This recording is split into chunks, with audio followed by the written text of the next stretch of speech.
that's tied to the dude that makes the loaded dice. Right? Check the play out. All entertainers, when you go to Houston, stay away from J. Prince Jr. The whole play going on. Here go the play right here. The play is a loaded dice. Hey, the internet, y'all got us all the way up. We met that dude, Duke the Jeweler, the night before. We was gambling. The next day, dude followed us to the concert. When we left out the concert, we under the garage. Dude went to his car by himself and walked down to the parking lot. That's when somebody tried to kill. Blood-covered dice slid across that velvet table like something out of a crime flick. Smiles all around, but only one man was leaving alive. Duke the Jeweler didn't die broke. He died in the middle of wolves pretending to be friends. And now, mob ties got blood on their hands, and the feds are watching every move. Duke wasn't robbed. This wasn't random. This was a full-blown execution, not some masked hit in a dark alley. He was taken out right after leaving Boosie's dice game, surrounded by the same folks who were dapping him up like it was all love, but maybe those daps were coded messages. Now those same faces are under serious federal pressure. And 50 Cent, he's out here stirring the pot, reposting all the so-called receipts and teasing a setup way bigger than anybody thought possible. And here's where it gets wild. Just 2 weeks before Takeoff was gunned down in a nearly identical dice game setup, guess who was shutting down the table at a J. Prince Jr. dice game? That's right, Duke. And once the wrong man starts stacking wins, the vibe shifts fast. That's when things spiral out of control. Now the whole mob ties circles under the microscope. Boosie, J. Prince Jr., Lil Cam, none of them are flying under the radar anymore.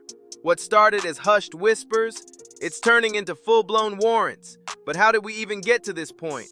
Let's rewind, because what looked like just a chill dice game might have been a setup from the jump. From the outside, Duke the Jeweler was on top, straight from Chicago, self-made, and grinding from the ground up. Duke wasn't just out here throwing chains on SoundCloud rappers. He was making custom masterpieces for the real players. Celebs with serious clout were rocking his ice. He came to Houston for business, not vacation. Word is, Boosie personally hit him up about a special custom piece. So Duke pulled up, $1 million Louis duffel in hand, stacked with his top-tier designs, ready to make that money. But what he didn't see coming was that this meeting might have been his final stop. Let's zoom in on that dice game, and it gets real. Leaked audio from Whack 100, who stays tapped into the streets, paints a different picture. This wasn't just a casual game. According to him, J. Prince Jr. allegedly runs a loaded dice operation. And the same three names always pop up: Lil Cam, Big Capri, and Wolf. They rotate the dice like it's a ritual, and the game's rigged from the jump. The house always wins, unless someone messes up the play. That night, someone slipped. Wack says Duke got handed the wrong dice by mistake, loaded ones, and he started raking it in. First hundreds, then thousands, then tens of thousands. Fast. That kind of streak in a rigged setup, it don't sit right with the people running it. It's not just money, it's control. And when that control cracks, panic sets in. Insiders claim J. Prince Jr. pockets around 30% of the haul from every dice night. So Duke's hot streak, that was a problem. A real financial hit. And Duke wasn't exactly laying low either. He came through shining, dripping in diamonds, confidence on full blast, throwing stacks like he was in a rap video, and filming it all for the gram. But here's where it gets spooky. If you pause the footage from that game, something weird jumps out. You can catch Boosie doing a light whistle, nothing wild. But his nephew turns immediately and locks eyes with Duke. Then a guy in a red hoodie taps the nephew's arm like he's signaling something. And just like that, the whole energy in the room flips. 1 minute, Duke was cracking jokes and throwing dice like it was all love. The next, it felt like a silent countdown had started. And just minutes later, he was gone. This wasn't just some bad vibe. This was real tension you could feel. You can't fake body language. And when someone walks into a room where folks already know how the night's gonna end, the air gets heavy. And if you're still wondering whether this was just a regular dice game, ask yourself this. Why would a millionaire like Boosie invite someone carrying over $1 million in jewelry into a room full of questionable faces without offering any kind of security? Why didn't J. Prince Jr. make sure there was protection for a high-profile guest, especially one from out of town? That's not just an oversight, that's a red flag. Now let's rewind to the moment Duke stepped out of that game. No crew, no security, no ride waiting, just him alone, walking through a dark lot in Houston after a night surrounded by stacks of cash and serious ice. If that don't sound strange, you're not paying attention. But things don't just stop at weird. They get straight up sinister. Minutes later, boom, gunshots ring out. Duke gets ambushed and shot dead. But here's the kicker. In a so-called robbery, what's the first thing gone? Jewelry, cash. But Duke? He was found with everything still on him. The same $1 million jewelry he'd been flaunting at Boosie's concert was untouched. So now the question is, what kind of robbery leaves behind 7 figures worth of diamonds? That's not a stick-up, that's a message.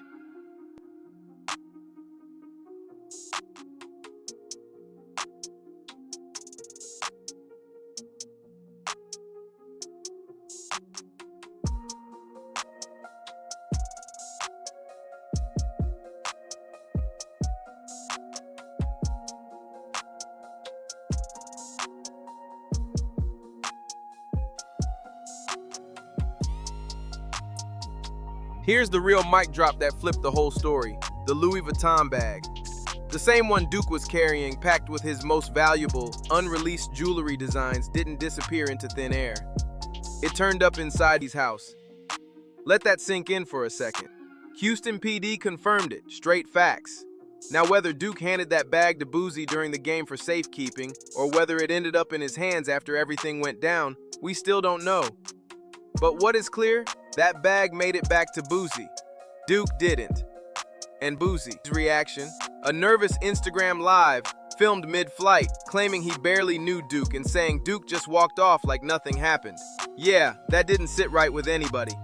All of a sudden, some dude tried to rob him. The dudes tried to rob him.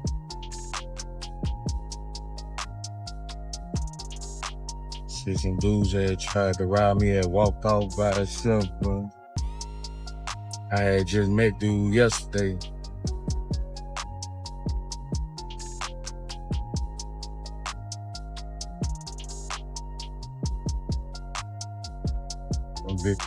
They tried to rob dude. Wait a minute. Didn't Boosie say Duke was supposed to make him a custom chain? But now he's claiming he barely knew him? Make it make sense. You invite a man to a private dice game, knowing he's flashing $1 million in ice, and then you let him walk out alone to his car? Nah, something's way off here. Then he kept talking. He must have walked outside to the parking lot. We was in the garage. We heard this, but it's like they was far away in the parking lot. He must have went to his car or something. Dude was finna make a piece for him, too. Dang.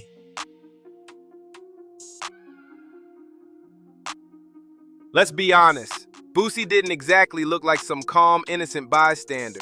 His face was pale, nervous, like he knew something was coming. And if that wasn't sketchy enough, it got way worse. The feds, who were already keeping tabs on Boosie for unrelated legal issues, made a bold move. They spun off Duke's case into its own federal investigation. That's major. No delays, no distractions, just full focus on what really happened to Duke. So the feds did what they always do, tracked the phone. Duke's last phone ping, it wasn't by his hotel, it wasn't by the club, it was at Boosie's recording studio. Unless Duke's phone developed legs and walked there on its own, someone from Boosie's circle took it, and they weren't even slick about it. No white, no smash, no burn. The phone just went dark, like someone manually powered it down. That's when the feds locked in. They ran a full forensic sweep on Duke's rental car, and boom, fingerprints from Boosie's nephew and Boosie's cousin turned up. Now things were spiraling. But just when it felt like this couldn't get darker, it did. A witness, someone who had been outside the building just smoking, came forward. said they saw Duke walking alone toward his car. No drama, everything seemed chill. But then, out of nowhere, Boosie's nephew stepped out the shadows, like he'd been waiting. Duke must have felt the shift, because according to the witness, he swung first, tried to defend himself. But it didn't matter. Quick move, one shot, and Boosie's nephew allegedly pulled the trigger. No one even tried to make it look like a robbery. They left everything, no cover-up, just cold. Why? Because this wasn't about snatching chains or grabbing cash, it was about silencing Duke. And instead of ditching the bag, they kept it. That ain't sloppy, that's straight arrogance. And guess who else picked up on all of this? 50 Cent. He saw the cracks and started calling it out. Ever notice how every time an artist pulls up to Houston, there's that same warning floating around? Make sure you check in. It's not written anywhere, but everybody knows. It's real. Rappers, influencers, even pro athletes, they've all heard it.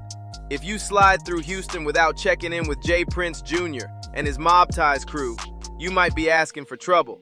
But here's where it flips. What happens when the same people you're checking in with are the ones lining you up?